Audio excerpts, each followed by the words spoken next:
नमस्कार नमस्कार नमस्कार नमस्कार।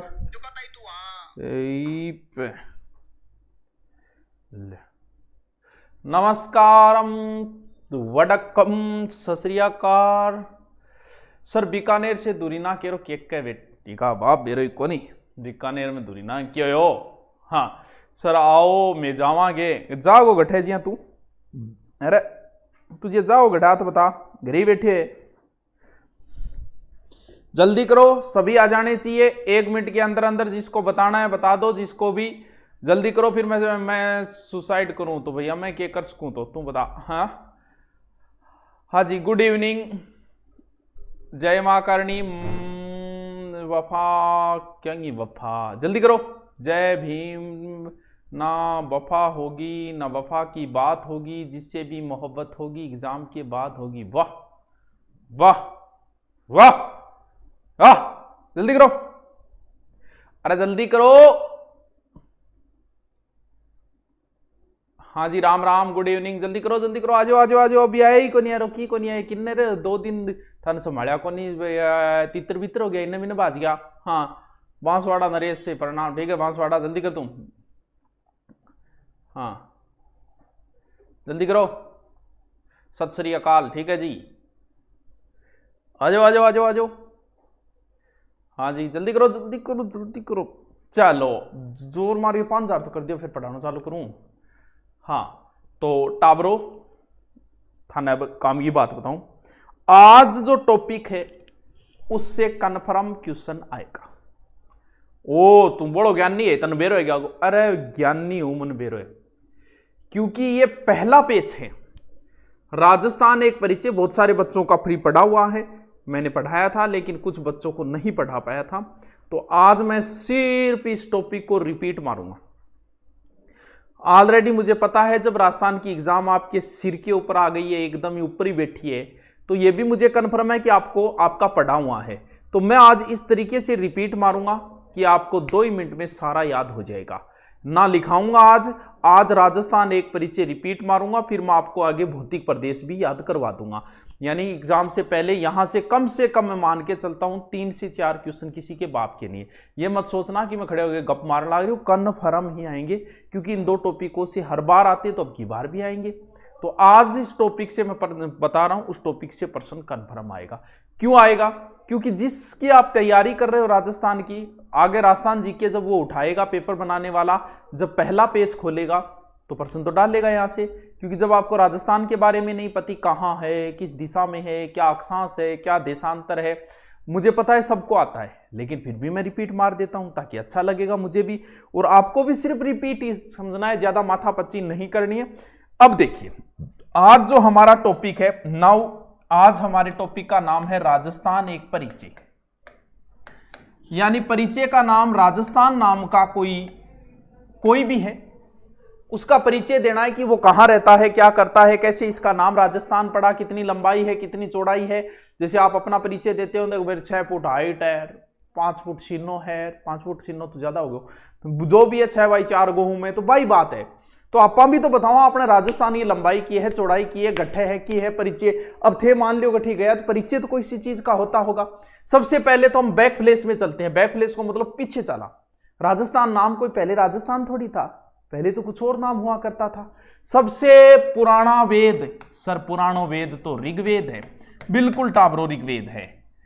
फिर रामायण किसने लिखी? रामायण लिखी थी वाल्मीकि जी ने। शाबाश। यहां से कई बार प्रश्न पुट होता है गलत होना ही नहीं चाहिए क्योंकि एक में तो राजस्थान का नाम ब्रह्मवर्त मिलता है और एक में राजस्थान का नाम मरुकांतार मिलता है। अब आपसे वो पूछेगा कि ऋग्वेद में राजस्थान का नाम क्या मिलता है फिर गोलोगी यार पढ़ो तो ब्रह्मवर्त है मरुकांतार है तो इनमें भी टेंशन लेनी को नहीं।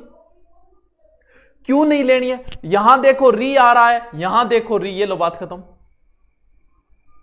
यानी ऋग्वेद में राजस्थान का नाम ब्रह्मवर्त मिलता है क्यों वैदिक सभ्यता के अंदर आर्य जो दक्षिण में आए थे वो राजस्थान तक आए थे। ऐसे नहीं राजस्थान गुर्जी राजस्थान ऐसे पता चलता है कि एक पर्वत है पर्वत के इधर मरुस्थल है तो इससे हम पता लगा लेते हैं कि ये हमारे राजस्थान का जिक्र हो रहा है और उसका नाम उन्होंने क्या दिया मरुकांतार। ठीक है वाल्मीकि की रामायण में, सॉरी ब्रह्मवर्त, वाल्मीकि की रामायण में क्या मिलता है? मरुकांतर। फिर बहुत ही फेमस एक ख्यात है जिसका नाम है नैनसीरी ख्यात, एकमात्र ख्यात जो चारणों ने नहीं लिखी। और एक है राजरूपक, वीरभाग की है ना राजरूपक। इन दोनों में राजस्थान का नाम क्या मिलता है? राजस्थान मिल रहा है, ठीक है। लेकिन एक शब्द, क्योंकि राजस्थान देखो राजपूत, इस नाम को इंग्लिश में लिखते हैं हम, ठीक है गुरुजी, लिखो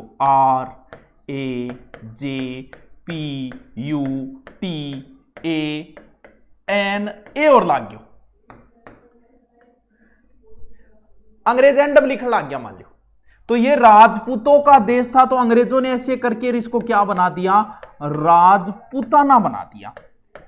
यानी हम जब पुराना इतिहास पढ़ाते हैं उस समय हम राजपूताना शब्द का प्रयोग करते हैं कि राजपूताना की एक मीटिंग हुई, राजपूताना में हुरडा सम्मेलन हुआ। क्यों? क्योंकि पहले नाम क्या चला करता था? पहले नाम राजपूताना चलता था। तो राजपूताना शब्द का प्रयोग पहली बार किसी अंग्रेज ने ही किया होगा, क्योंकि उसने राजपूत लिखा होगा, राजपूत में एक ए और लगा दिया होगा उसने, और नाम क्या बन गया? राजपूताना बन गया। तो राजपूताना शब्द का सर्वप्रथम, ये एग्जाम में पूछा जा चुका है, इस शब्द का सर्वप्रथम प्रयोग किया था किसने? जॉर्ज थॉमस ने। कब? 1800 में। ये आयरलैंड का था, सर्वप्रथम शेखावाटी में आया था। इसकी मृत्यु बीकानेर में हुई थी। एक और भी है जिसकी मृत्यु बीकानेर में हुई थी, जिसके बारे में तो बहुत बार प्रश्न आ चुका है। उसका नाम था टेसीटोरी, जिसने चारण साहित्य पे सबसे ज्यादा, डिंगल बादशाह, पृथ्वीराज राठौड़ ग्रंथ, पृथ्वीराज राठौड़ का जो ग्रंथ है ना वेली किशन रुक्मणी, उस ग्रंथ को खोजने का श्रेय किसको जाता है? उसको टेसीटोरी को ही जाता है। हाँ, जिसे दोरारो दोरी कहा जाता है। वो अभी तो पढ़ी राखी होगा, मैं फास्टली बताऊंगा था, रिपीट मरवा रही हूँ ताकि मैं भौतिक प्रदेश रहे 2 टॉपिक और रिपीट मार दूँ, ताकि मेरी जिम्मेवारी समाप्त हो। जो मैंने कहा था राजस्थान की भूगोल, वो लगभग मैंने 90% करवा दी। ऐसे कुछ ना कुछ छूट ही जाता है जिंदगी। हाँ, जॉर्ज थॉमस पहला व्यक्ति था जिसने राजपूताना शब्द का प्रयोग किया। आराम याद है जब ब्रह्मवर्त, ऋग्वेद, मरुकांतार, वाल्मीकि की रामायण में और नैन्सी वगैरह राजस्थान शब्द प्रयोग करते हैं, लेकिन राजपूताना शब्द का सर्वप्रथम प्रयोग किसने किया? जॉर्ज थॉमस में। अब बात आई कि गुरुजी पहली पोत लिखित गठ मिले, आ बताओ गठी कोई दगड़ दागड़ पर लिखेड़ो भी मिलियो के? बिल्कुल मिलियो है। एक शिलालेख है जिसका नाम है बसंतगढ़ शिलालेख। बसंतगढ़ समझ गया होगा, बसंतगढ़ गठ है सिरोही, 625 ईसा पूर्व का है। इस शिलालेख में एक नाम मिलता है राजस्थानादित्य। अब लड़ मरिया इतिहासकार, बोले यार वो राजस्थान को नाम को नहीं, कोई शासक हो उसके, कुछ तो मानते हैं इतिहासकार, कुछ तो इस पर विवादित है। कहते हैं नहीं जी ये राजस्थान दित्या किसी शासक का नाम है। बोल नहीं जी आपने राजस्थान को ही नाम है। तो बसंतगढ़ शिलालेख सर ये कहां पर है? ये चावड़ा एक वंश है राजपूतों का, चावड़ा वंश। चावड़ा वंश का वर्मलात के समय का है, जिसमें दास प्रथा के बारे में जानकारी है। तो ये राजस्थान द्वितीय सर्वप्रथम लिखित कहां मिला? राजस्थान द्वितीय बसंतगढ़ शिलालेख। बताओ के को याद हो? आज सिर्फ आपको रिपीट मारना है कि आपने कितना पढ़ा। मैं सिर्फ आपका रिपीट मरवा रहा हूं। हाँ, ज्यादा डीपली न जाके, गहन अध्ययन के अंदर न जाते हुए हम, यहां प्रश्न आपको मिल जाएगा कन्फर्म, पूरा बता रहा हूं मैं, जितना आपने पढ़ा उतना ही बता रहा हूं, चिंता करने की जरूरत नहीं है। हाँ चलो दोबारा चले फिर आगे, ठीक है। कमेंट वगैरह मैं नहीं देखूंगा, थोड़ा सा रिपीट मार रहा हूं इसलिए। ओके, ये बातें तो यहां तक आ गई। यानी हमने सबसे पहले बैक प्लेस में चले, पहले ऋग्वेद के अंदर गए थे, ऋग्वेद से बाहर रामायण में आए, फिर रामायण के बाद नैन्सी वगैरह खात में आए, फिर अंग्रेजों के पास आए, फिर एक शिलालेख में आए। यहां पर राजस्थान का क्या क्या नाम मिलता है वो हमने सारा देख लिया, याद भी रह जाएगा। अब जैसे एक चीज होती है, मान लो आप अमेरिका गए, मान लो गए यार, क्या पता कोरोना खत्म होती है, आपकी इच्छा हो कि चलो घूम के आते हैं, तो मान लो आप अमेरिका गए, वो आपसे पूछेगा कि भाई साहब कहां के हो? आप कहोगे हम राजस्थान से हैं। ये कहां पड़ता है? तो केकोगा थे एमपी के सारे, पंजाब के निचली साइड में, पाकिस्तान के इली साइड में। ये कोई परिचय नहीं है। बात आती है जब वर्ड लेवल की, जब आप अपने गांव से शहर की ओर जाते हैं, तहसील, तब आप गांव का नाम लेते हो, लेकिन जब आप जिला छोड़ देते हो तब आप अपने जिले का नाम लेने लग जाते हो। जैसे आप चूरू के हो, जयपुर रहते हो, तो आप चूरू नाम लोगे, ना कि आपके गांव का नाम लोगे। जाहिर सी बात है नहीं लोगे। हाँ क्यों? तो अब बड़े लेवल पे जा रहे हो, अब आप राजस्थान से बाहर चले गए, एमपी चले गए, तो राजस्थान नाम लाओगे। तो वही बात है कि भी पता तो होना चाहिए ये है कहां। अब यहां थोड़ी का फलानी है नजदीक है, फलानी है अठहर बठहर इतना वही इतना प्लॉट है। इसका परिचय देने का एक अलग तरीका होता है, वही इंपॉर्टेंट है। वही मैं आपको सॉरी शक्तिमान, वही चीज मैं बताने वाला हूं। यानी जब भी किसी चीज का परिचय दिया जाता है तो उसे टावरों, अक्षांश और देशांतर के अंदर ही दिया जाता है। यह बड़ी ही खतरनाक चीज है, लेकिन इतनी इजी है जिसकी आप कल्पना भी नहीं कर सकते। मैं आज पहले आपको अक्षांश देशांतर पे 5 मिनट तक प्रवचन दूंगा। बाबा जी के प्रवचन सुनो 5 मिनट तक। अक्षांश देशांतर का क्वेश्चन आपका कभी भी गलत नहीं होगा, समझो। पहले मैं अक्षांश देशांतर बताना जरूरी है, क्योंकि बहुत से बच्चे जीरो लेवल पे, उन्हें आज पता होना चाहिए कि ये है क्या लोचा अक्षांश देशांतर। ऐसे ही निकाल दे कई तो मेर बगा इसी बावड़ी त्रेड़ा भी है जबकि आप सोचा कि ए लाइना गटी है जान बहुत ऐसा जका सोचे का करक रेखा है जाना आप बांसवाड़ा चला कभी नहीं देख क्या ये लंबी होगी, तो इसया भी बावड़ा है भरिया बड़े भारत में, बस ढूंढना रही कमी है। बहुत सा तो अब भी मिल जाए कमेंट में, गुरु जी मैं ही सोचा कर। तो चलो देखो, मैंने एक पृथ्वी बना दी, थोड़ी सही तो कौन बनी कौन, लेकिन बना दी। ये एक पृथ्वी बनाई है मैंने, ठीक है, ग्लोब बनाया है मैंने। इसके ऊपर सबसे पहला काम क्या होता है? जब भी आप कोई कार्य करते हो तो सबसे पहला काम होता है क्या? दिशाओं को लिखना। यानी अगर आप जहां भी बैठे, इससे कोई फर्क नहीं पड़ता किधर मुंह है आपका, किधर, कोई फर्क नहीं पड़ता। बात यह होती है कि सबसे पहले दिशा को कैसे लिखे। बहुतों को नहीं पता, हमारे उत्तर साइड में एक तारा चमकता था, ध्रुव तारा। उस ध्रुव तारे को आधार मान के भूगोलवेताओं ने सबसे पहले उसी दिशा को कर लिया, क्योंकि वो तारा पुराना अपना बूढ़ियान कौन बेरो एज को दिशा मापक यंत्र के बोले बुत ओ भाई पुराने टाइम में बुजुर्गान थोड़ी बेरो विचारन पे तो भी तारे देख के कहता उत्तर इन्ने, क्योंकि वो तारा इस हिसाब से, तो वो पृथ्वी चाहे किधर ही घूमो वो हमेशा उत्तर दिशा की ओर रहता है। उसी तारे को आधार मान के हमारे भूगोलवेताओं ने सबसे पहले कौन सी दिशा को खोज लिया? उत्तर को।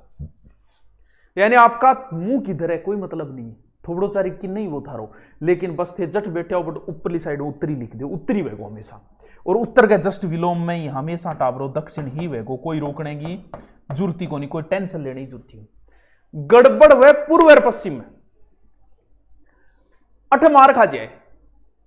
अब जैसे आप राजस्थान पुलिस का पेपर दोगे, वहां रीजनिंग आएगी, रीजनिंग में भी ऐसे क्वेश्चन आएगा कि आसाराम अपने घर से उत्तर की ओर चला। अब उत्तर को तो मेरा बड़ा उत्तर तो चला देगा, सामने से हनीप्रीत को देखकर पूर्व की ओर मुड़ गया। अब गड़बड़ होगी। अब कई महानुभव तो आसाराम जी ने इन्ने मोड़ देगा, कई महानुभव इन्ने मोड़ देगा, सामने कौन चलानो एकदम हनीप्रीत गए। अब आपको यह पता होना चाहिए कि पूर्वी दिशा किधर है, चीज ये इंपॉर्टेंट है। ये आपका राइट हैंड, अब भी किधर बैठो कोई फर्क नहीं पड़ता, ये आपका राइट हैंड है। इधर लास्ट में जहां आता है वहां हमेशा ही पूर्व दिशा होती है। इसके अपोजिट में लिख दो पश्चिम। फिर भी मान लो कौन नहीं याद रहे तो पप्पू नहीं याद रखो, पै पू, कोई कांग्रेसी बुरो नहीं माने को, पै पू, ठीक है। अब बताओ क्या समस्या है? ये बहुत अहम चीज है, बहुत महत्वपूर्ण चीज है कि आपको दिशाओं का नॉलेज होना चाहिए, किधर कौन सी दिशा। इसकी वजह से रीजनिंग में भी प्रश्न आप गलत कर देते हो। तो देखो ऊपर हमेशा उत्तर दक्षिण, और बाकायदा ये प्रश्न एसएससी ने पूछ लिया कि सबसे महत्वपूर्ण दिशा कौन सी है, चारों ऑप्शन अलग अलग दे दिए। तो कुछ भारती तो पूर्व करके आ गए, बोल पूर्व में सूरज उग गए, अरे सूरज उग गए किन्ना उग गए बाद में बेरो चाले हो। तो सबसे महत्वपूर्ण दिशा कौन सी होती है? उत्तर। अब देखो इसका मैं आपको उदाहरण बताता हूं कि सर उत्तर महत्वपूर्ण कैसे है। ये राजस्थान है, ठीक है, ये राजस्थान की कौन सी दिशा, इधर मैंने उत्तर लिख दिया, इधर दक्षिण लिख दिया, ये पूर्व लिख दिया, ये पश्चिम लिख दिया, ठीक है। ऐसे अरावली है, ऐसे ही तो है राजस्थान में। अब बहुत बार एग्जाम में अरावली की दिशा पूछी है और फिर बावड़ा गलत करिया हो गया, क्योंकि उन्हें दिशा का नॉलेज ही नहीं है। उन्होंने पढ़ तो ली पूरी ज्योग्राफी, उन्हें यही नहीं पता कि दिशा लिखनी किधर है। अब आप जब भी कभी पढ़ो अरावली ऐसे है तो यही तो दिशा है अरावली की, तो कौन सी हो गई? उत्तर पूर्व से दक्षिण पश्चिम, चाहे दक्षिण पश्चिम से उत्तर पूर्व और कर दो। लेकिन क्या ध्यान रखना है, क्या कभी आपने कभी ऐसे पढ़ा है कि अरावली की दिशा जो है वो पूर्व उत्तर से पश्चिम दक्षिण की ओर? ये बात तो भाई है, लेकिन क्यों नहीं पढ़ा आपने कि अरावली की दिशा पश्चिम दक्षिण से पूर्व उत्तर की ओर है, जबकि आप पढ़ते हो कि उत्तर पूर्व से दक्षिण पश्चिम की ओर। क्यों? क्योंकि पहले उसी दिशा का नाम लेना है जो दिशा पहले आई है। जैसे उत्तर और पूर्व में पहले कौन सी दिशा आई है, बहुत काम की बातें बता रहा हूं और किसी को मत बताना, आगे जिक्र मत करना, ये रियल लाइफ में बहुत काम आती है। हाँ, तो पहले इन उत्तर और पूर्व में पहले कौन सी दिशा आई है? सर पहले उत्तर आई, तो उत्तर का नाम पहले लो। इनमें पहले कौन सी आई है? सर दक्षिण है, दक्षिण का नाम पहले लो। ये मरुस्थल है, इस मरुस्थल को उत्तर पूर्व का मरुस्थल बोलते हैं। कभी आपने पढ़ा है पश्चिम उत्तर का मरुस्थल? नहीं, सॉरी, उत्तर पश्चिम का मरुस्थल। कभी पश्चिम उत्तर का मरुस्थल पढ़ा? नहीं पढ़ा। यह हाड़ौती का पठार है, इसे दक्षिण पूर्व का पठार बोला जाता है। कभी पढ़ा है आपने पूर्व दक्षिण का पठार? नहीं पढ़ा। क्यों? क्योंकि पहले उसी दिशा का नाम लिया जाएगा मेरे दोस्त जो दिशा पहले आई है। समझ गए इस बात को? और बहुत सारे उदाहरण दे सकता हूं, लेकिन इतने राजस्थान के उदाहरणों से आप समझ जाओगे कहानी को। चलो ठीक है गुरुजी, इतनी बात तो महाराज काम की बात आई है समझ में। आगे चलो थे, चलो टाबरो आगे चलो थे। अब यह पृथ्वी है और थे को तो जपनाम लेगे मैं एक बीच में लाइन फेरती हूं। किंग ऐतराज को नहीं फेर दो गुरुजी, आ लो जी, क्यों पश्चिम में मैं इन बीच में काट दूं, काट दूं, किंग कोई ऐतराज को नहीं। एकदम बीच में से मैंने इसको काट के इसके ऊपर 0 लिख दिया। जैसे ध्यान रहे, अगर आप जैसे ये गोला है ग्लोब, ऐसे अगर आप काटते हो तो पूरा बीच में से काटो। अगर ऐसे काट रहे हो तो आपके जचे वहां से काटो। सेव को आप ऐसे कहीं से काट दो, 2 बराबर भाग ही बनेंगे। लेकिन अगर सेव को आप ऐसे काटते हो तो बीच में से ही काटना पड़ेगा। यानी मैंने इसको एकदम बीच में से काट दिया। अब इसके ऊपरी वाले भाग को मैं उत्तरी गोलार्ध बोलूंगा और इस 0 के निचले वाले भाग को मैं दक्षिणी गोलार्ध बोलूंगा। किसी की कोई समस्या नहीं, किसी को कोई ऐतराज नहीं है ना? सर माने कोई ऐतराज को नहीं। अब मैं जकी काम की चीज खींचूंगा टाबरो, बा चीज की है, बा है अक्षांश और देशांतर। हमारे ग्लोब के ऊपर, हमारी पृथ्वी के ऊपर 2 प्रकार की रेखाएं हैं। एक तो ये है और दूसरी ये है। अब इनमें से एक अक्षांश है, एक देशांतर है। कहानी इतनी सी है, लेकिन कुछ को ये नहीं पता कि ये अक्षांश है या ये अक्षांश है। यानी ये तो ये हो जाएगी पूर्व से पश्चिम या पश्चिम से पूर्व बोल दो, ये का मतलब उत्तर से दक्षिण। बात यही समझनी है बस कि ये अक्षांश है या ये अक्षांश। सीधा सीधा आराम से ऐसे लिखा जाता है। ये लो जी, ये जो रेखाएं हैं वो अक्षांश है। दय के अंदर दय को थोड़ा नीचे कर दो, ये लो जी, ये देशांतर है। यानी ग्लोब पर पूर्व से पश्चिम, चाहे पश्चिम से पूर्व, तुम्हारे जचे वो बोलो, खींची गई काल्पनिक, काल्पनिक शब्द लगेगा। काल्पनिक का मतलब मानी गई है, ग्लोब पे है नहीं ऐसी कहीं। काल्पनिक रेखाओं को अक्षांश और उत्तर से दक्षिण की ओर खींची गई को देशांतर। हमें क्या सीखना है? हमें सीखना है कि राजस्थान का, क्यों बता रहा हूं मैं आगे बताऊंगा आपको कि मैं अक्षांश के अंदर क्यों गया हूं राजस्थान का अक्षांश बताने से पहले। क्यों? क्योंकि यहां आप गलती करो ही करोगे, इसीलिए मैं पहले ये बता रहा हूं, समझो। चलो आगे, इजाजत दो, मैं आपके कमेंट आज नहीं पढ़ूंगा। हाँ, डीजल पेट्रोल में BSTC, हाँ सर आपसे छोटी दिशा, सर सबसे छोटी दिशा, छोटी दिशा, दिशाओं के छोटो। हाँ चलो, अब मैं इस पर अक्षांश रेखाएं खींचता हूं आपका नाम लेके। चलो ठीक है, खींचो सर, आ जाओ। ये क्या है? ये पृथ्वी। समझते जाओ, कुछ नहीं लिखना है, समझते जाओ, बहुत अच्छा समझ में आएगा। ये पृथ्वी है। पृथ्वी को हिंदी में बोलते हैं भू। भू, भूमि, धरा, वसुधरा, मेदिनी, इला, इला न देनी आपनी, हलरिया, हलुराई, पुत सिखावे पालने, मर्न बढ़ाई माई, किंग दो है बताओ। सूर्यमल जी मिश्रण को है, वंश भास्कर को 2 सुना दियो था ने, वंश भास्कर को वीर सत सही गए। भू, भू मतलब पृथ्वी। ये पृथ्वी है। मैंने बीच में रेखा खींची है, बीच को हिंदी में बोलते हैं मध्य। क्या खींची है? रेखा। यानी इस 0 डिग्री का नाम है भूमध्य रेखा।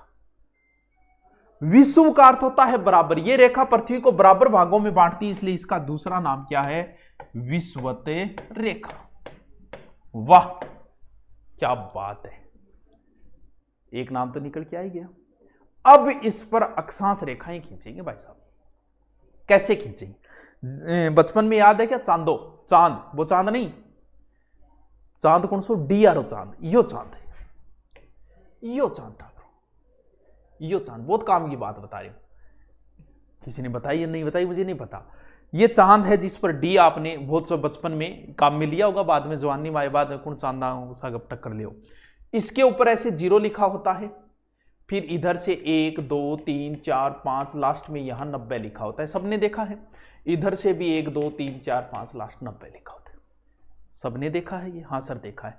उसी चांद को यहां बीच में रखो, 0 वाला मिला दो जो चांद में 0 है। 0 के बाद में इधर 1 चांद के ऊपर, इधर भी चांद के ऊपर 1, क्या हो गया 1। इस 1 को मिला दो, ये हो गई 1 डिग्री अक्षांश रेखा। लेकिन ये 0 से ऊपर है, इसलिए आपको समझाने के लिए इसके नाम के आगे उत्तर लगाना पड़ेगा, यानी 1 डिग्री उत्तरी अक्षांश रेखा। वाह सर 20 खींचो, 20 खींच देंगे। यही वो आपने चांद रखा है इसे, इधर 20, इधर क्लिक करो 20 पे, इधर क्लिक करो 20 पे और इसको मिला दो। ये लो जी 20 डिग्री उत्तरी अक्षांश रेखा। इसमें एक बड़ी महत्वपूर्ण है जिसका नाम है 23.5। तो इधर से चांद पे 23.5 लो, इधर से चांद पे 23.5 लो और ये हो गई 23.5 डिग्री उत्तरी अक्षांश रेखा। फिर वही चांद पे यहां 66.5 पे क्लिक करो, यहां 66.5 पे करो, ये मिला दो, ये हो गई 66.5 डिग्री उत्तरी अक्षांश रेखा। लास्ट में 90, इधर से 90 लास्ट 90। हो गई बात, हो गई बात। अब हम दक्षिण की ओर खींचते हैं। उसी चांदे को उल्टा करो, ऐसे लिखो, इधर से 1, इधर से 1, वही बात, इसको मिला दो, ये हो गई 1 डिग्री दक्षिणी अक्षांश रेखा। उसके नाम के आगे लगाना है दक्षिणी अक्षांश रेखा। 23.5 खींचनी है, वैसे ही 23.5 खींच ली, वैसे ही 66.5 खींच ली। ये 23.5 डिग्री दक्षिणी अक्षांश रेखा, ये 66.5 डिग्री दक्षिणी अक्षांश रेखा। लास्ट में कितनी हो जाएगी 90, 90 ऊपर 90 नीचे 180। क्या इतनी बात, मैं पूरे अक्षांशों का नहीं ले रहा, कुल अक्षांश कितने, अक्षांश वर्त कितने, इस कहानी में नहीं फंस रहा, कभी अक्षांश स्पेशल अलग से कराऊंगा। आज जितनी जरूरत है उतनी करा रहा हूं। हाँ कैंसर लाइन कहते हैं। अब बताओ क्या इतनी बात क्लियर हुई? तो मैं आगे की ओर रवाना हूं। अब मैं आपके कमेंट देख लेता हूं, बताइए। पूजा जी आई लव यू। अरे रवि महावता के बात है, पढ़ ले, सी आई लव यू है। हाँ पढ़ाई पर दरी ध्यान नहीं है। हाँ आगे चलूं क्या, बताइए सर। सेटिंग करा दो, अच्छी कर रही रे बेटी का हुआ। हाँ हाँ चालू करूंगे। तू ऑफलाइन हो तो मैं तेन बता तो यार क्या करा, तो ऑनलाइन में बढ़िया कौन लगे थोड़ा सा। हाँ फिर भी ना तो नहीं हथियार छोड़े, चलाना नहीं भूले, बताऊंगे सर थोड़ा जल्दी चालो। ले टेम खराब हो रही है, ओले मुना। दोबारा मैं इसको दोबारा कर देता हूं एक बार, ऐसे क्यों रोड की दौड़ होगी। ये 0 हो गया, ये 0 हो गया, ये 23.5 हो गया, ये 66.5 हो गया, लास्ट ये 90 हो गई, और ये दक्षिण की ओर 23.5 हो गया, ये दक्षिण की ओर 66.5 हो गया, ये 90 हो गया, और इसका नाम क्या बताया था 0 वाली का, विषुवत रेखा या भूमध्य रेखा। इस 23.5 यानी उत्तर वाली 23.5 और दक्षिण वाली 23.5, इनमें से एक का नाम करक रेखा, एक का मकर। कई बार गड़बड़ हो जाती है बच्चों के कि करक रेखा उत्तरी है कि दक्षिणी। देखो वर्णमाला में क पहले शुरू होता है, तो ऊपर से आओगे तो पहले क, यानी ऊपर वाली करक रेखा है, नीचे वाली मकर रेखा है। तो कई बार सीधा पूछ लेता है, करक रेखा होती है 23.5 डिग्री उत्तरी, 23.5 डिग्री दक्षिणी, 23.5 पूर्वी, 23.5 पश्चिमी, तो सीधा सा हो गया 23.5 डिग्री उत्तरी अक्षांश रेखा करक रेखा। अब मैं इस पर एक देशांतर खींच देता हूं, बाकी नहीं खींचता हूं, एक बार मैं एक ही खींच देता हूं, यानी कहीं से भी खींच दो तो बराबर भाग ही बनेंगे। ये लो जी मैंने ठोक दिया सीधा बीच में से, ये 0 डिग्री मैंने देशांतर रेखा खींच दी। इसके इधर जितने भी देशांतर आएंगे वो किस में आएंगे, पूर्वी देशांतर, क्योंकि ये पूर्वी साइड के पूर्वी देशांतर नाम लगेगा। इसके इधर जितने भी आएंगे वो पश्चिमी देशांतर। अब हमें हमारी बात पे आना है जिसके लिए मैंने इतनी माथापच्ची की है, मैं उस कहानी पे आता हूं। ये रहा राजस्थान, और अब आपसे पूछेगा राजस्थान का अक्षांशीय और देशांतरीय विस्तार। बहुत इजी। देखो, इस बात का सबको पता है कि कर्क रेखा राजस्थान के डूंगरपुर बांसवाड़ा से गुजरती है। मान लो ये राजस्थान है, ये कर्क रेखा है, इस साइड में है। तो कई बार ऐसा भी पूछ लेता है कि ग्लोब में राजस्थान कहां स्थित है। देख लो कहां स्थित है, उत्तर पूर्व की। कर्क रेखा राजस्थान से गुजरती है, ये रही। ये मैं यहां से कर्क रेखा गुजार देता हूं, कितनी डिग्री, 23.5 को मैं एक बार 23 डिग्री 30 मिनट ऐसे लिख देता हूं। डूंगरपुर बांसवाड़ा से गुजरती है। तो एग्जाम में एक बार पूछा था कर्क रेखा गुजरती है, तो उसमें दो ऑप्शन दिए, तो उत्तर डूंगरपुर बांसवाड़ा माना गया तब। और इसकी कई बार लंबाई से संबंधित विवाद रहता है, तो कोई आधिकारिक लंबाई तो है नहीं, वरना अगर आ भी जाए तो आप 26 किलोमीटर कर देना, ठीक है। लेकिन आप देखो कर्क रेखा से राजस्थान तो नीचे है, यानी राजस्थान तो शुरू यहां से हो रहा है भाई, कर्क रेखा थोड़ी ऊपर है। इसका मतलब राजस्थान यहां से शुरू होता है, यहां आके खत्म होता है। ये 23 का तो 23 ही रहेगा, ये तो यही लिख दो 23, 3 0 की जगह अब 03 लिख दो। बात इतने से काम नहीं चलेगा, आराम से याद रहे। 23.5 तो याद है आपको, 23 30, तो 23 का 23 कर दो, 03 कर दो, बस हो गई। अब आपको इसके नाम के आगे क्या लगाना है, वो चीज इंपॉर्टेंट है, इसके लिए मैंने इतनी माथापच्ची की है। तो ये 23.5 देखो यहां है 23.5, यानी 0 से ऊपर है, तो इसके नाम के आगे उत्तर लगेगा। 23 डिग्री 03 उत्तरी अक्षांश, ये शब्द आगे जरूरी है। जब भी आपको पूछेगा तो आपको ध्यान इस शब्द पे देना पड़ेगा कि वो आगे उत्तरी लगा रहा है कि दक्षिणी लगा रहा है कि पूर्व लगा रहा है कि पश्चिमी लगा रहा है। आ जाओ लास्ट अगर आप यहां पहुंचोगे तो 30 डिग्री 12 मिनट आगे आपको क्या लगाने पड़ेगा, उत्तरी लगाना पड़ेगा। यहां दक्षिणी मत ठोक देना, कहीं दक्षिणी ठोक दिया ना, अरे 0 ऊपर जितना भी है वैसे उत्तरी आओगा बच्चों। ये चीज अहम है, मैं इसी पे फोकस कर रहा था, इसलिए मुझे ये इतनी राम कहानी आपको बतानी पड़ी। वरना मुझे पता है आपको अक्षांश याद है, लेकिन याद आपने ऐसे रट लिया 23 डिग्री 03 से 30 12 23 डिग्री 0, लेकिन आपको यह नहीं पता कि इनके नाम के आगे क्या लगाना है। 23 डिग्री 03 उत्तरी अक्षांश से 30 डिग्री 12 मिनट उत्तरी अक्षांश, यानी क्या लगाना है, उत्तरी। भारत का भी अगर आ जाए तो भारत में भी यही करना है भी। भारत में जैसे भारत का अक्षांशीय विस्तार है, ये मान लो भारत है, भारत का यहां से शुरू होता है 8 डिग्री 4 मिनट से 37 डिग्री 6 मिनट, तो क्या हो जाएगा, इनके नाम के आगे भी उत्तरी ही लगेगा। यानी भारत का अक्षांशीय विस्तार जो है वो 8 डिग्री, संपूर्ण भारत का तो नीचे से शुरू होता है 2 घटा तो 6 डिग्री 4 से 37 डिग्री, ठीक है। क्या बात इतनी समझ में आई, 37 डिग्री क्या इतनी समझ में आई। अब बात करें देशांतर की। इतना तो आपने रट रखा है, मुझे पता है कि राजस्थान का देशांतरीय विस्तार जो है वो है 69 डिग्री 30 मिनट से 78 डिग्री 17 मिनट, मुझे पता है, सबने रट रखा है। लेकिन भाई साहब ये नहीं पता उनको कि इनके नाम के आगे क्या लगेगा, क्या नहीं लगेगा, किधर से लगेगा। बहुत सारे ऐसे तो महामूर्ख भी हैं जो इधर से भी शुरू कर सकते हैं, 69 डिग्री इधर से भी शुरू कर सकते हैं और इधर लाके भी खत्म कर सकते हैं, क्योंकि विद्वान तो विद्वान है, विद्वान कहीं से भी कुछ भी कर सकता है। हाँ देखो, इसी चीज के लिए मैंने माथापच्ची की है कि किधर से शुरू करना है। आरएस में प्रश्न आया कि 70 डिग्री अक्षांश रेखा, 70 डिग्री पूर्वी देशांतर रेखा किस जिले से गुजरती है। अब आपको लगेगा सर ऐसे सारे पूछ ले, अरे नहीं, वो तो चेक ही करना चाह रहा था।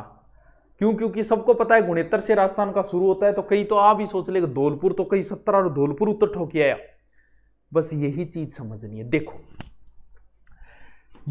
मैं जैसे ये देशांतर रेखा आपको बताई थी, और इसको दोबारा बनाना पड़ेगा यार, मैं एक बार दोबारा बना लेता हूं क्योंकि ये चीज काम की है, अच्छे से समझ में आनी चाहिए, इसलिए मैं दोबारा बना लेता हूं। वेट करो, ये लो 0, ठीक है, ये 3 ही रेखा खींच देता हूं, ठीक है।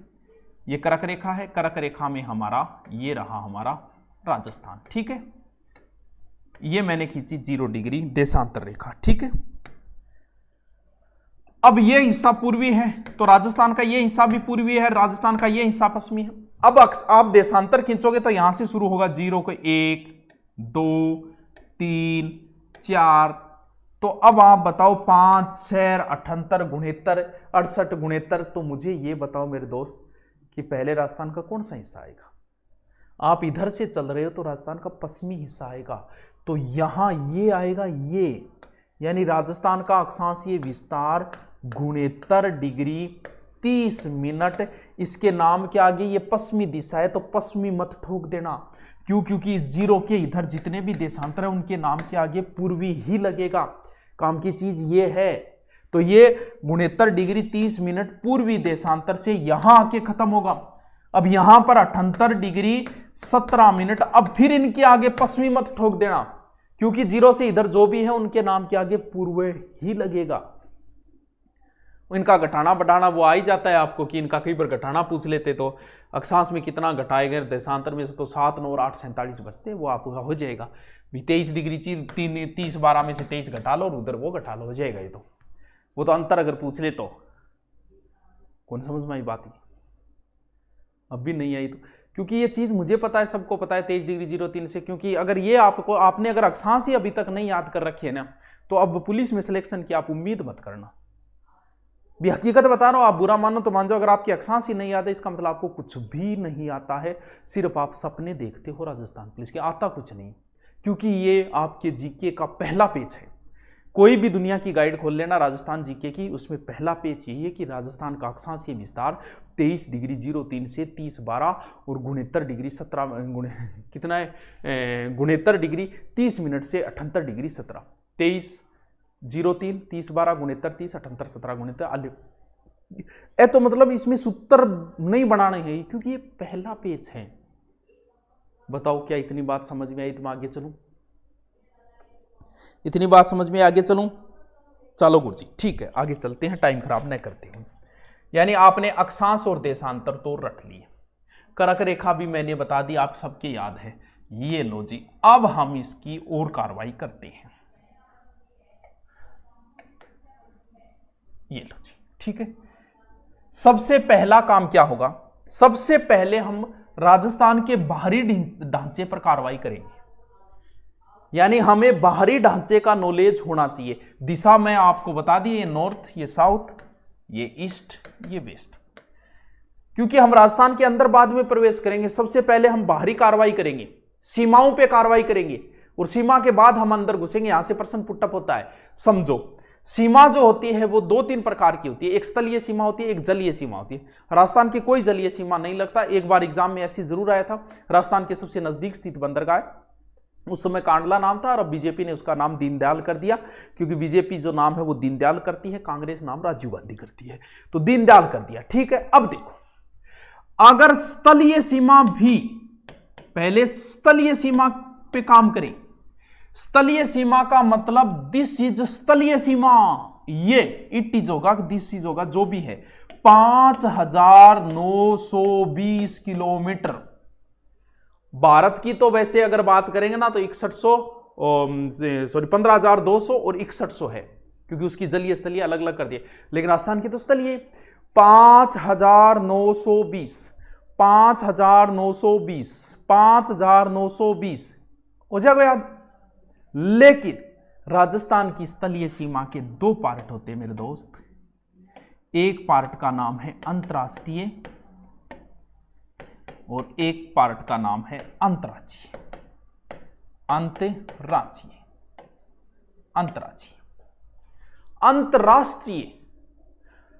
अंतर्राष्ट्रीय का मतलब ये हुआ कि किसी राष्ट्र को छूती हो। राष्ट्र को मतलब अपना एक लुच्चो सो देश है इस साइड में पाकिस्तान, वो एक राष्ट्र है, तो पाकिस्तान छुए बात हो जाएगी अंतर्राष्ट्रीय। और जो पाकिस्तान को नहीं छूती वो हमारे राज्यों को 5 राज्यों को टच करती है, वो हो गई अंतर्राज्यीय।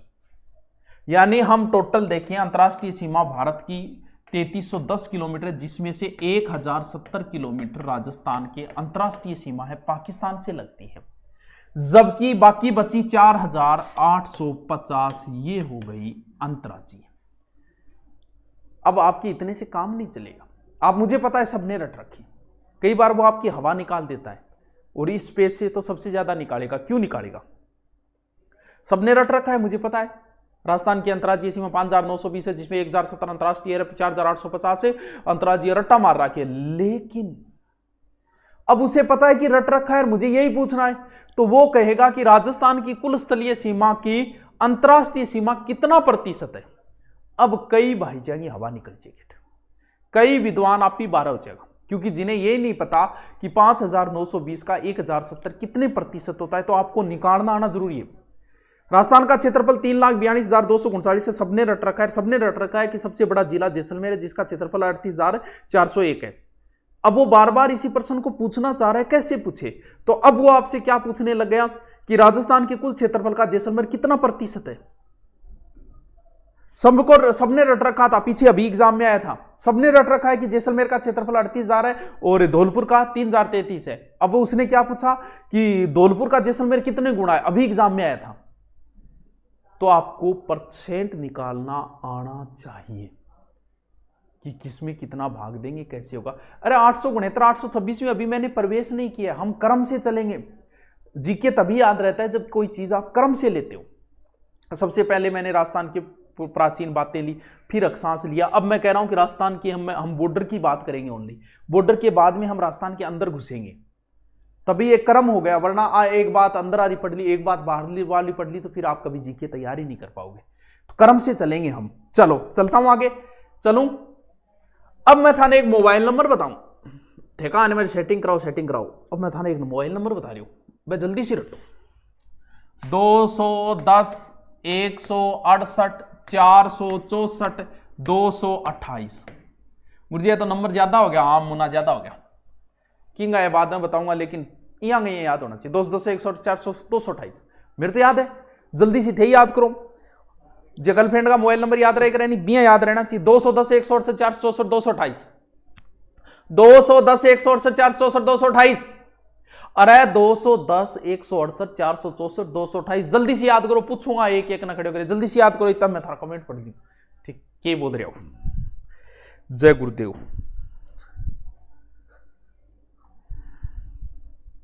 अक्षांश रेखाओं की संख्या कितनी है? सीधा अगर पूछे तो 180 कर देना, वर्त पूछे तो 179 हो जाती। जल्दी करो, याद होता है मन बता दियो।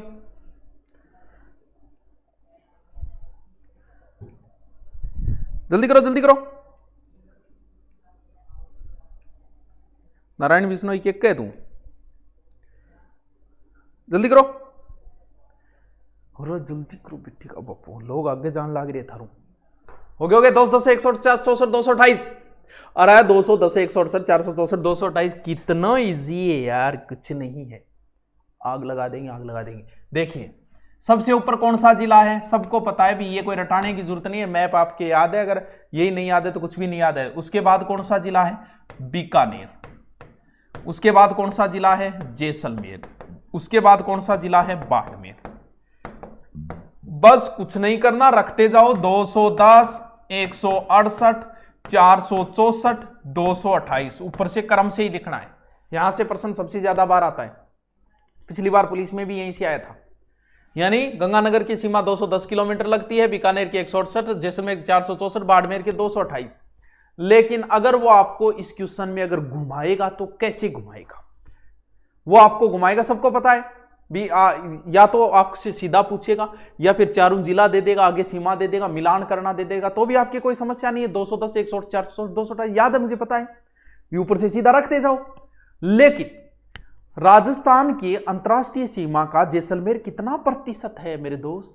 1070 का 464 कितना होता है, वो भी आपको आना चाहिए। भी ये चीजें मैं नहीं सिखाऊंगा, क्यों नहीं सिखाऊं? अब मैं आपको परसेंटेज निकालना थोड़ी सिखाऊं, लेकिन परसेंटेज निकालना आपको आना चाहिए। यानी कितने जिले लगते हैं? 4। और इसके कितने लगते हैं? पहले इसके 3 लगते थे, वर्तमान में इसके 9 जिले लगते हैं, तो थोड़ा चेंज हुआ है। इसके 9 जिले आपको रटने की जरूरत नहीं, आज तक एग्जाम में नहीं पूछे गए। हमारे वाले याद करना जरूरी है, और अब इतना हमारे पास समय नहीं है कि हम उनके वाले रटे, क्योंकि आज तक ही किसी एग्जाम में नहीं पूछे, तो आपसे कोई दुश्मनी थोड़ी है उसकी, इसलिए एक बार हम हमारे वाले ही रटेंगे। अंतर्राष्ट्रीय सीमा की जो शुरुआत होती है वो कहाँ से होगी? वो यहीं से होगी, गंगानगर से होगी। यानी गंगानगर का हिंदूमल कोट कहां जाके खत्म होगी? बाखासर बाड़मेर। ये लो जी। अब हम हमारे वाले पे आएंगे, अंतर्राज्यीय सीमा पे ऊपर आएंगे। अंतर्राज्यीय सीमा अभी रटा दूंगा मैं, कोई समस्या नहीं है। अंतर्राज्यीय सीमा के राजस्थान के कुल 5 राज्य सुमान लगाते हैं। एकदम इजी है, एकदम ही इजी है। देखो अब भी रटा दूंगा मैं, एक बार अंतरराष्ट्रीय सीमा को ही बना देता हूं बच्चों। ये अच्छा इधर निकलेगा, ये लो अंतरराष्ट्रीय मैंने एक बार काट दी है, ठीक है, इसको मैंने काट दिया, राजस्थान का इधर वाला हिस्सा बना एकदम ही इजी। सबसे बढ़िया राज्य कौन सा है? हम पंजाब को मान लेते हैं, बढ़िया राज्य है, बहुत अच्छी इनकम भी है, विदेशों में भी पंजाबी रहते, कनाडा भरा पड़ा है, तो सबसे अच्छा राज्य है पंजाबी। गुरुओं की भूमि है, पवित्र भूमि है पंजाब, स्वर्ण मंदिर भी है, तो हम ये मान लेते हैं कि पंजाब सबसे अच्छा राज्य है, और इसीलिए मैं सबसे ऊपर पंजाब को ही रख देता हूं। तो सबसे ऊपर मैंने किसको रख दिया? पंजाब को। और जब भी कभी पंजाब का नाम आता है तो उसके साथ हरियाणा का नाम तो फिर लिया ही लिया जाएगा, तो उसके जस्ट नीचे क्या रख दो? हरियाणा। अब दो बचे यूपी और एमपी। यूपी का मतलब होता है उत्तर प्रदेश, उत्तर का मतलब उत्तर दिशा ऊपर होती है, तो यूपी ऊपर है और एमपी नीचे है। फिर एक आपने मोदी जी और गुजरात बच्चों ओ इन्हें रखते हो, बताओ क्या समस्या है? एकदम यहां होना चाहिए अंतरराष्ट्रीय सीमा 210 108 400 228 गंगानगर, नीचे बीकानेर जैसलमेर बाड़मेर। फिर था अंतरराज्यीय पूछा को सबसे ऊपर पंजाब लेना है, पंजाब के साथ हरियाणा लेना, फिर यूपी एमपी गुजरात, ये लो पंजाब हरियाणा यूपी एमपी गुजरात। अब बात करें कि सीमाओं की, तो सबसे कम तो पंजाब, क्योंकि पंजाब 800 राज्य, तो अच्छी चीज थोड़ी हो करे, सब कम पंजाब, और सबसे ज्यादा एमपी है 1600, बाकी की भी मैं लिखवा दूंगा, अभी बता दूंगा। लेकिन हमें क्या याद करना, आपसे प्रश्न कैसे पूछेगा? इनमें से कोई एक जिला ले लेगा, जैसे एमपी के जो जिले लगते हैं उनमें से पूछेगा कौन से की नहीं लगती, इस प्रकार के प्रश्न पुटअप होंगे। तो देखो कैसे याद कर, पंजाब के हमारे 2 जिले, हरियाणा के 7 जिले, यूपी के 2 जिले, एमपी से 10 जिले और गुजरात से 6 जिले लगते। बस हो गया याद। पंजाब हरियाणा यूपी एमपी गुजरात 2 7 2 10 है, रटा मारो, 2 7 2 10 है, 2 7 2 10 है, 2 7 2 10 है, जैसे इधर याद किए ने 4, वैसे 2 7 2 10 है। ये खुद समझ 2 7 2 10 है, यानी पंजाब से हमारे 2 जिले लगते हैं, उनके भी 2 ही लगते हैं, हरियाणा से हमारे 7 जिले लगते हैं, यूपी से हमारे 2 जिले लगते हैं, एमपी से हमारे 10 लगते हैं और गुजरात से हमारे 10, और बराबरी उनके लगते हैं 2 7 2 10 है। उनके वाले रटने के लिए अगर किसी ने रट रखी है तो कोई बात नहीं, वरना अब रटने की जरूरत नहीं, एग्जाम सर के ऊपर है, हमारे वाले ही याद करने, हमारे वाले रटने की कहां जरूरत है? मैप आपको आना चाहिए, तो आपको आएगी चीजें। देखिए इधर तो 4 जिले वो हो ही गई, गंगानगर, बीकानेर, जैसलमेर और बाड़मेर। अब इधर वाले पंजाब, यानी ऊपर से शुरू हो जाओ, आपको क्रम याद होना चाहिए, नक्शा याद होना चाहिए, ये चीजें कोई अब रटाने की नहीं है, ना इनके सूत्र बनाने। जब आपको राजस्थान में यही नहीं पता कि कौन सा जिला किधर है, क्योंकि ऐसे क्वेश्चन आते हैं, आपको पता होना चाहिए। कई बार वो सीधा सीधा दे देगा, सीधे सीधे 4 नाम दे देगा, जयपुर, कोटा, उदयपुर, भीलवाड़ा, इनको उत्तर से दक्षिण की ओर सुमेलित कीजिए, पूर्व से उत्तर की ओर सुमेलित कीजिए, वहां फंस जाओगे अगर आपको ये नहीं पता कि जयपुर कहाँ है, जैसलमेर कहाँ है। मैप में पता होना चाहिए कि लगभग यहाँ जयपुर है, यहाँ जैसलमेर है, यहाँ पर कोटा है, तभी कर पाओगे इनको पूर्व से पश्चिम, उत्तर से दक्षिण की ओर सुमेलित। तो सबसे पहले पंजाब, तो पंजाब अगर आप शुरू करोगे तो पंजाब में सबसे ऊपर गंगानगर, नीचे हनुमानगढ़ हो गए। हरियाणा क्रम से आओ, हरियाणा में सबसे ऊपर हनुमानगढ़ है, हनुमानगढ़ के जस्ट नीचे क्या आ जाता है? चूरू, चूरू के जस्ट नीचे आ जाता है झुंझुनू, झुंझुनू के जस्ट नीचे सीकर, सीकर के जस्ट नीचे जयपुर, और उसके बाद में अलवर, उसके बाद भरतपुर। 1 2 3 4 5 6 7 हो गया। तो यूपी के भरतपुर और धौलपुर। आ जाओ एमपी के क्रम से आओ, धौलपुर, धौलपुर के बाद जस्ट नीचे अलवर, भरतपुर, धौलपुर, करौली, सवाईमाधोपुर, कोटा के कोटा, बारा, झालावाड़, और फिर कोटा आ जाता है दोबारा, फिर आ जाएगा भीलवाड़ा, फिर चित्तौड़, फिर प्रतापगढ़, फिर बांसवाड़ा। 1 2 3 4 5 6 7 8 9 10 हो गए। गुजरात के ऊपर चढ़ते जाओ, बांसवाड़ा के जस्ट ऊपर डूंगरपुर, उदयपुर, उदयपुर के जस्ट ऊपर हो जाएगा सिरोही, सिरोही के जस्ट ऊपर जालोर, जालोर के बाद में आ गया बाढ़। 1 2 3 4 5। बताओ कि कौन समझ में आया? पंजाब के 2 जिले लगते हैं, इनको रटने नहीं है, ये चीजें तो आपको पहले से ही याद होनी चाहिए भाई साहब, ऐसे काम नहीं चलेगा। ये 10 हो गए और ये 6 हो गए, यानी यूपी के 877 किलोमीटर लगभग सीमा लगती है, हरियाणा के 1262, ये 1600 और गुजरात के 1022।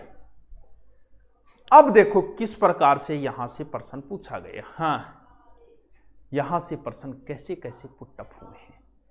मनीष मीणा पढ़ ले तू, सीरियस तू हो जा, मेरी तो कोई बात को नहीं है। हाँ सर वीडियो प्राइवेट मत करना प्लीज। और मुकेश चल तेरे कहने पे नहीं करेंगे आज, तू तो बस पढ़ ले, दोबारा देख ली, फिर तू राजी है नहीं, फिर तो तू खुश है नहीं, ठीक है तो कौन करा। चलो 2 7 2 10 से क्रम से याद होने चाहिए। अब आपसे प्रश्न कुछ है, मैं सब कुछ सामने पड़ा है, अगर मैं आपसे पूछ लो नहीं कि कितने जिले ऐसे हैं, यानी ये अंतरराष्ट्रीय सीमा है और ये अंतर्राज्यीय सीमा है, मैं अगर पूछ लूं ना कितने जिले हैं जो अंतरराष्ट्रीय अंतर्राज्यीय दोनों सीमा बनाते हैं, तो कुछ मानो वो यहां से गिनना शुरू हो गया कि गंगानगर 1, हनुमानगढ़ 2, 3, 4, 5, 6, 7, 8, 9, 10, 11, 12, 13, 16, 17, 18, 19, 20, 21, 22, 23, 24, 25, 26 और 26 से कर देगा। यानी अगर आपसे पूछ ले कि कितने ऐसे जिले हैं, 26 आ गया कि 26 नहीं आना चाहिए, आप कितना आना चाहिए, आप 25, यानी ये 25 है।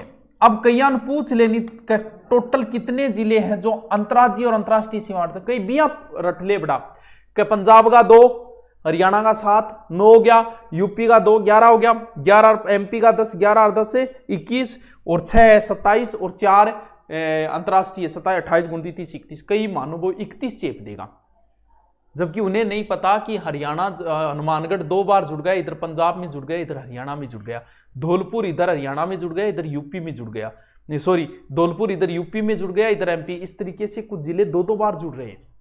अगर टोटल तू देखेगा तो ये 25 जिले, यानी कुल कितने जिले जो कोई ना कोई प्रकार की सीमा बनाते हैं वो है 25। फिर आपसे पूछेगा कि इसमें अंतरराष्ट्रीय कितने हैं, 23, इसमें से अंतर्राज्यीय कितने हैं, 23। कई बार वो ऐसे भी पूछ लेता है कितने जिले अंतरराष्ट्रीय सीमा बनाते, 4, कितने जिले केवल अंतरराष्ट्रीय बनाते हैं, तब केवल में ऊपर जो है ना गंगानगर कट जाएगा, क्यों गंगानगर अंतरराज्यीय भी बनाता है, और इधर बाड़मेर कट जाएगा क्योंकि ये अंतरराज्यीय बनाता है, फिर केवल आ जाए अंतरराष्ट्रीय तो 2। फिर पूछेगा केवल अंतरराज्यीय कितने बना, अंतरराज्यीय 23 बना रहे, केवल अंतरराज्यीय, तो फिर ऊपर वाला ये गंगानगर बाड़मेर फिर कट जाएगा, कितने बच्चे, 21। तो लगभग आपसे क्या पूछे, कितने जिले कोई सीमा नहीं बनाते, 8 जिले। अब ये भी कोई रटने की जरूरत नहीं है, राजस्थान के बीच में जो 8 बच्चे हैं वो हो जाएगा, जैसे इधर नागौर बच गया है, बूंदी बच गया है, पाली बच गया है, राजसमंद बच गया है, तो इस तरीके से बीच में 8 जो बच्चे हैं वो हो गए, उनमें भी कोई रटने की जरूरत नहीं है। और 8 ही ऐसे जिले हैं जो सर्वाधिक सीमा बनाते हैं, किससे, पाली से। राजस्थान में सर्वाधिक सीमा किस जिले को चलती है, पाली की 8 जिलों से सीमाएं लगती है। टाबरो आज मैं थाने बड़ी काम की बातें बताई, कल इसका थोड़ा सा पार्ट बचा है, वो पढ़ते हुए हम भौतिक प्रदेश को जल्दी से जल्दी कंप्लीट करेंगे, इसलिए मैंने 1 घंटे क्लास पढ़ाया ही है, लिखाया नहीं है। आप इसको जरूर पढ़ के जाएंगे। आपको कैसा लगा, मजा आया कि नहीं आया, वो भी बता देना, कुछ नया सीखा कि नहीं, नया तो नहीं लेकिन कंसेप्ट थोड़ी सी क्लियर होनी जरूरी है। तो लिखाएंगे नहीं, ये सिर्फ समझाने, क्योंकि एग्जाम सर पे आ गई है, फिर बाद में कभी लिखाएंगे, मौका मिलेगा तो। अभी आप इस वीडियो को दोबारा देखो, दोबारा देख लेना, और हम कल थोड़ा सा इसका बचा हुआ पार्ट करेंगे, राजस्थान के बड़े छोटे उत्तर दक्षिण, क्योंकि अभी हमने सिर्फ बाहर प्रवेश किया, अंदर प्रवेश नहीं किया। कल हम इस राजस्थान के अंदर प्रवेश करेंगे, अंदर की बातें पढ़ेंगे। Okay, thank you.